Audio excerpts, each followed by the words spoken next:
Buenas tardes a todos. Hoy día vamos a revisar con el doctor José Augusto Rego Díaz, que es un magíster en epidemiología, internista, fellow de gastroenterología de la Universidad Nacional de Colombia, una guía de práctica clínica actualizada sobre la calidad de la endoscopia digestiva alta. Quiero contarles que la endoscopia digestiva superior, no obstante ser un examen técnicamente muy fácil de realizar, tiene implícitos unos aspectos de calidad. Y esos indicadores de calidad son imprescindibles para que este procedimiento mínimamente invasivo pueda cumplir su objetivo fundamental, y es encontrar lesiones que sean aparentemente vistas al ojo humano. Y segundo, buscar patologías o condiciones precursoras de cáncer gástrico, como la atrofia y la metaplasia, y otras circunstancias, las cuales hay que poner en práctica la habilidad cognitiva del procedimiento. La próxima semana revisaremos la guía 2025 de la Sociedad Americana de Endoscopia Gastrointestinal. José, muchas gracias por estar presente hoy día en esta importante revisión. Puedes comenzar tu conferencia. Con gusto, profe. Muchas gracias a usted por invitarme. Entonces, efectivamente, voy a mencionar muy brevemente la actualización de práctica clínica de la AGA para una endoscopia digestiva superior de alta calidad.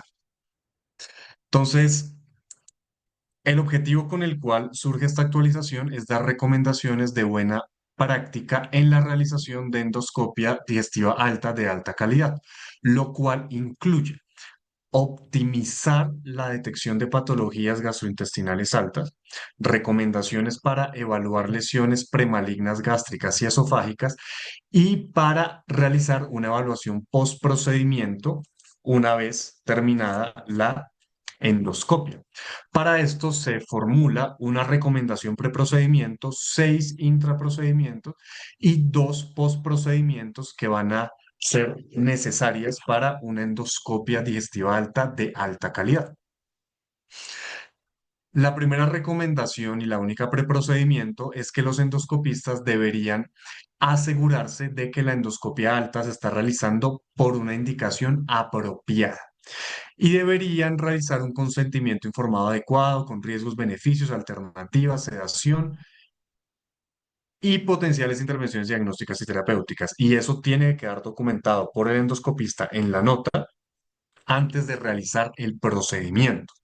Se ha demostrado que endoscopias con indicaciones inapropiadas llevan a un gasto de recursos inapropiado, a someter al paciente a riesgos innecesarios y a un menor rendimiento. Se detectan menos hallazgos significativos cuando la endoscopia no tiene indicación. Eso es una revisión sistemática que buscaba determinar la proporción de endoscopias cuya indicación era inapropiada.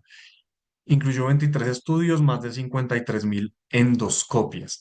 Y para definir lo apropiado o inapropiado de cada endoscopia, se usaron las recomendaciones de guías oficiales como Maastricht, ASCE, etc. Se encontró que el 21.7% de las endoscopias no tienen una indicación apropiada para su realización, que es una proporción enorme. Y peor aún, se encontró que la detección de hallazgos relevantes era mayor cuando la indicación era apropiada comparado con inapropiada, 43 contra 35, para un OR de 1.42 estadísticamente significativo. Además, un NNS de 2, que es el Number Needed to Scope, algo así como el NNT, pero concretamente acá es la cantidad de endoscopias con indicación apropiada versus inapropiada que deben realizarse para que se beneficie un paciente en cuanto a la detección de hallazgos relevantes. Además, estos pacientes deben recibir la indicación del manejo periprocedimiento de medicamentos como antitrombóticos, anticoagulantes y otros medicamentos que sean relevantes. Por ejemplo, los GLP-1, que está la indicación de suspender una dosis antes de la endoscopia, porque los GLP-1 pueden disminuir la velocidad de vaciamiento gástrico. Entonces, esta suspensión puede disminuir el riesgo de broncoaspiración y facilitar la visualización de la mucosa durante el procedimiento. Como recomendación intraprocedimiento, la primera es que los endoscopistas deberían asegurarse de que hay una adecuada visualización de la mucosa usando limpiadores de mucosa e insuflación según sea necesario. Y esto debe quedar también documentado. Para esto se debe lavar para remover detritos, aspirar el contenido gástrico para poder visualizar bien esa mucosa, distender insuflando particularmente el estómago porque entre los pliegues gástricos pueden esconderse lesiones y puede considerarse la administración de premedicación con antiespumantes como la simeticona, N-acetilcisteína, como un medicamento adicional que puede ser beneficioso porque tiene propiedades mucolíticas, eso permite ver mejor la mucosa gástrica, o proteolíticos como la pronasa. Todo esto ha demostrado que mejora la visualización de las lesiones. Es una revisión sistemática donde se evaluaron pacientes que tuvieran cáncer gastrointestinal alto posterior a una endoscopia, es decir, 3 años posterior a la realización de endoscopia se les detectaba un cáncer gastrointestinal alto. 25 estudios, 81.000 pacientes con cáncer gastrointestinal alto, de los cuales 7.900 habían recibido una endoscopia por lo menos 3 años previo a la detección de ese cáncer. Es el metaanálisis de los hallazgos en esas endoscopias y como puede verse en la mayoría de casos, se había detectado alguna lesión, alguna anormalidad que sin embargo pudo no observarse adecuadamente, no se le paró bolas a esa lesión premaligna o maligna y no se logró evitar el desarrollo de estos cánceres en estos pacientes. Justamente el 10% de los pacientes con un cáncer gastrointestinal alto reciben una endoscopia 3 años previo a este diagnóstico. Entonces hay muchas lesiones que se están pasando y que es una opción, una oportunidad de mejora en la realización de endoscopias. Recomendación intraprocedimiento, debería usarse una endoscopia con luz blanca de alta definición en vez de una endoscopia con definición estándar y debe documentarse el endoscopio que se usó en la nota del procedimiento. Endoscopia de alta definición hace referencia a más de 720 píxeles, generalmente 1080, y ha demostrado que permite una mayor detección de neoplasias que las endoscopias con definición estándar. Además, deberían usarse tecnologías de mejoramiento de imagen durante el procedimiento endoscópico, lo cual va a mejorar la detección de lesiones preneoplásicas y neoplásicas. Y las áreas sospechosas deben ser claramente descritas, documentadas y biopsiadas de forma separada. Estas tecnologías de mejoramiento de imagen corresponden a tecnologías de procesamiento que permiten el realce de la mucosa y de los vasos. Durante el estudio endoscópico hay diferentes marcas como Narrowband Imaging, NBI de Olympus, iScan de Pentax o LSI de Fujifilm. Han demostrado también una mayor detección de lesiones que solamente usar endoscopia de luz blanca. Y si bien podría considerar su uso en todas las endoscopias, pues como mínimo deberían usarse para caracterizar anormalidades siempre que se encuentren con la endoscopia de luz blanca. Y si la indicación de la endoscopia es la detección de neoplasias o preneoplasias, siempre deberían usarse estas tecnologías de mejoramiento de imagen. Esto justamente es un ensayo clínico con más de 500 pacientes que fueron llevados a endoscopia y se aleatorizaron para recibir endoscopia de luz blanca versus NBI. Desenlace principal, que fue la detección de metaplasia intestinal, fue significativamente mejor para los que recibieron NBI, 17.7%, que para los que solo tenían endoscopia de luz blanca, 7.7%. Y algunos desenlaces secundarios, como la detección de lesiones gástricas focales, también fueron significativamente mejores para NBI, 40 contra 29%. Además, cuando se compararon las presunciones diagnósticas endoscópicas entre ambos grupos contra la histopatología como gol estándar, se encontró que la precisión diagnóstica, la exactitud diagnóstica, era superior con NBI tanto para metaplasia intestinal como para malignidades. Y esto de la mano principalmente de una sensibilidad muy superior. Entonces, para metaplasia intestinal, 92% contra 59% y para malignidades 100% contra únicamente 28%. Entonces, si NBI tiene tal capacidad de detección de malignidades, pues es algo que tiene que usarse sí o sí. La siguiente recomendación es que los endoscopistas deberían gastar suficiente tiempo evaluando la mucosa en una visión tanto anterógrada como en retroflexión, porque esto permite mejorar la detección y caracterización de anormalidades. Se ha demostrado que una endoscopia que dura más de 5 o 7 minutos se asocia a una mayor detección de lesiones como esófago de Barrett, metaplasia intestinal, neoplasias o incluso cáncer. Eso, por ejemplo, es un estudio retrospectivo realizado en Japón con más de 15.000 endoscopias.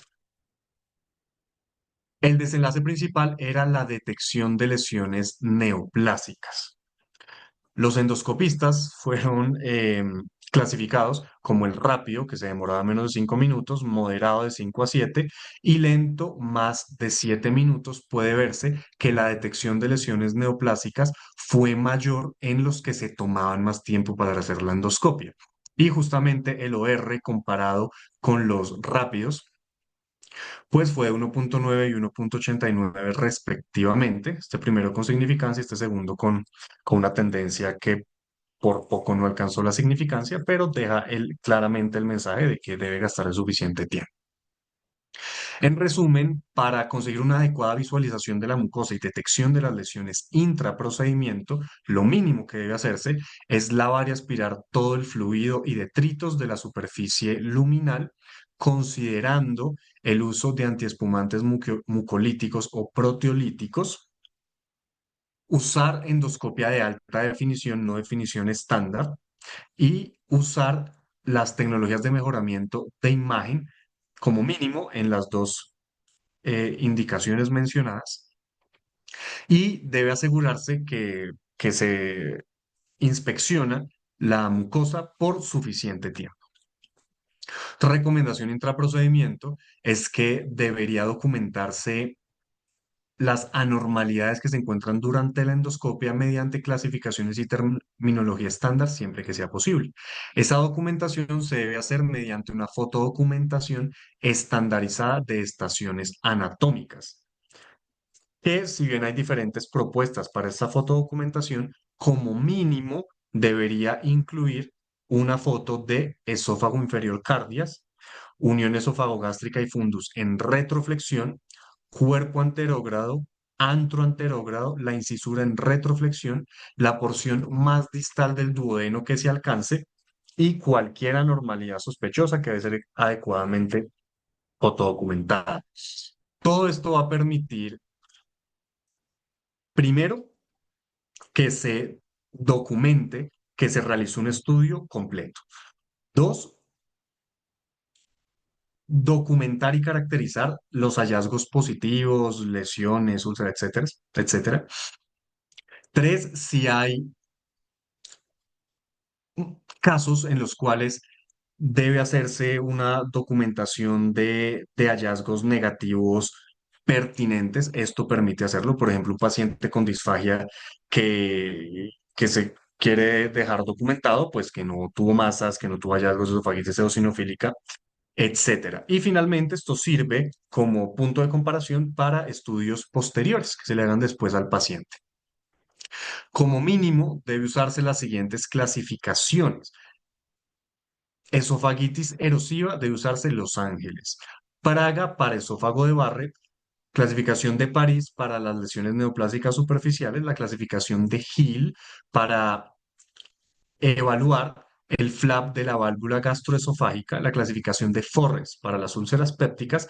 Y EREVS, Endoscopic Reference Scoring System, para la esofagitis eosinofílica, así todos hablan en el mismo idioma. Brevemente, la clasificación de Los Ángeles para esofagitis erosiva puede ser A, B, C o D. A, cuando hay por lo menos una erosión de menos de 5 milímetros. B, cuando hay por lo menos una erosión de más de 5 milímetros, pero no confluye entre pliegues. C, cuando hay confluencia entre pliegues, pero menos del 75% de la circunferencia comprometido. Y D, cuando hay más del 75% de la circunferencia comprometida.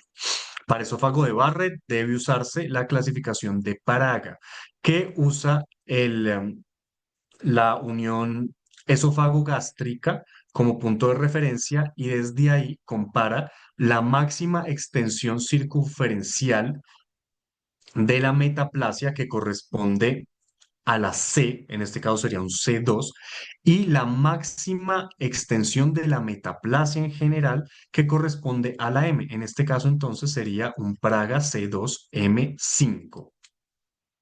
La clasificación de Hill para el flap de la válvula gastroesofágica, grado 1, cuando hay un pliegue prominente del cardias que está adosado adecuadamente de forma estrecha al tallo del endoscopio. Grado 2, cuando está presente ese flap, pero se abre y se cierra transitoriamente con los movimientos respiratorios. Grado 3 está sutilmente apenas presente y falla en adosarse adecuadamente al tallo, nunca lo logra en ningún momento del ciclo respiratorio. Y finalmente en grado 4 este flap está ausente. Y pues la unión gastroesofágica está continuamente abierta y siempre hay una hernia hiatal. Para las úlceras pépticas se usa la clasificación de Forres, que es 1 cuando hay sangrado activo, 1A si es a chorro pulsátil, 1B si es en capa. 2 cuando hay estigmas de sangrado reciente, 2A cuando hay un vaso visible que no está sangrando, 2B un coágulo adherido, 2C una mancha hematínica y finalmente 3 cuando, Forres 3 cuando hay una úlcera solo con fondo de fibrina. Las lesiones del tracto gastrointestinal superficiales se deben describir de acuerdo a la clasificación de París, que pueden ser polipoideas 0,1, 0,1P cuando son pediculadas, 0,1S cuando son sésiles. Estas sésiles se caracterizan por tener una altura mayor a 2,5 milímetros. Esa es la definición. No polipoideas o planas pueden ser 0,2A cuando son mínimamente elevadas, menos de 2,5 milímetros, 0,2B cuando son totalmente planas y 0,2C cuando son mínimamente deprimidas, pero no alcanzan a atravesar la mucosa como tal. Y finalmente excavada 0,3 cuando ya están ulceradas y atraviesan esa mucosa. Y para la esofagitis eosinofílica debe usarse el Endoscopic Reference Scoring System. Este EREF son las siglas de edema, anillos, exudados, surcos y estenosis. Para todos ellos, cuando no están presentes, es un grado 0. Para edema grado 1, cuando hay pérdida de las marcas vasculares. Para anillos, cuando son sutiles grado 1, cuando ya están francamente visibles, prominentes grado 2 y cuando son tan prominentes que dificultan el paso del endoscopio es grado 3. Exudados con menos del 10% del área grado 1, más del 10% del área grado 2. Surcos, cuando están levemente presentes, son sutiles, grado 1.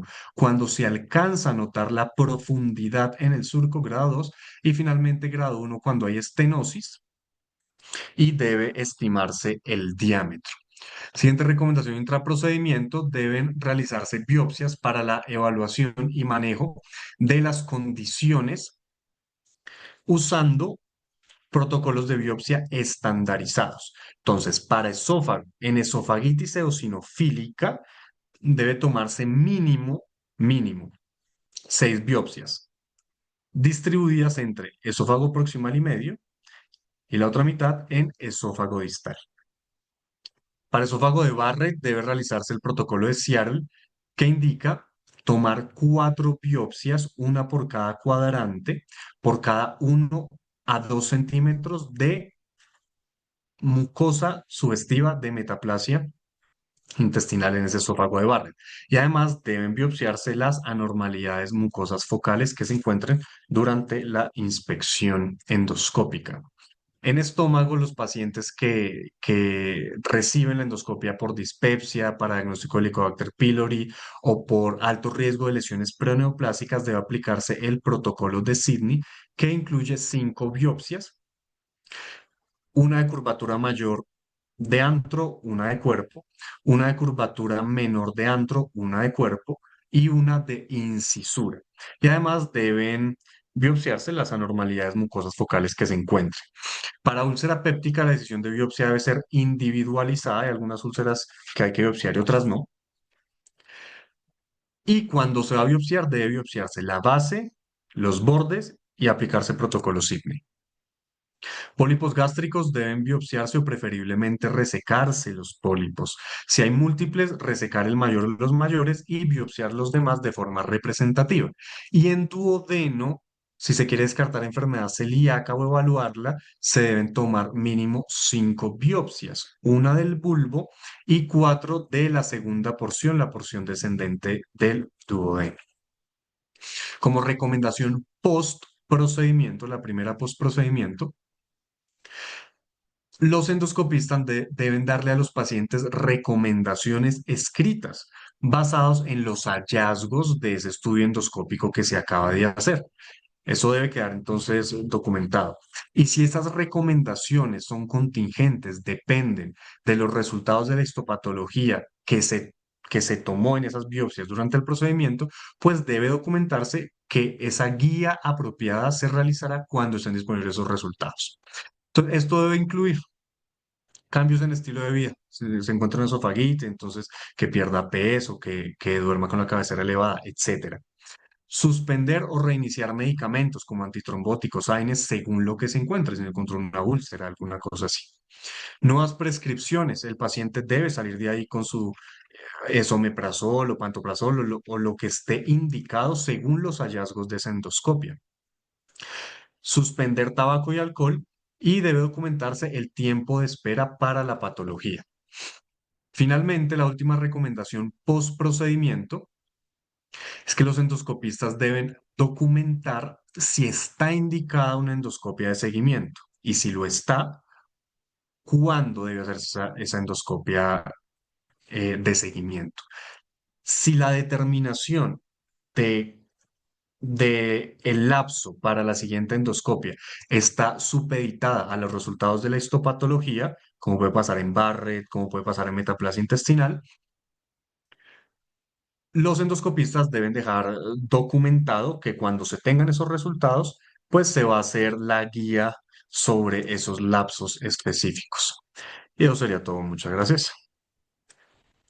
José, muchas gracias. Creo que ha sido una excelente revisión de esta importante guía de la de la Asociación de Gastroenterología de Estados Unidos y ha puesto de relieve los puntos más importantes. Yo creo que si alguien hace una endoscopia digestiva y tiene en cuenta lo que José ha dicho aquí hoy día, esa endoscopia tendrá mucho beneficio para el paciente.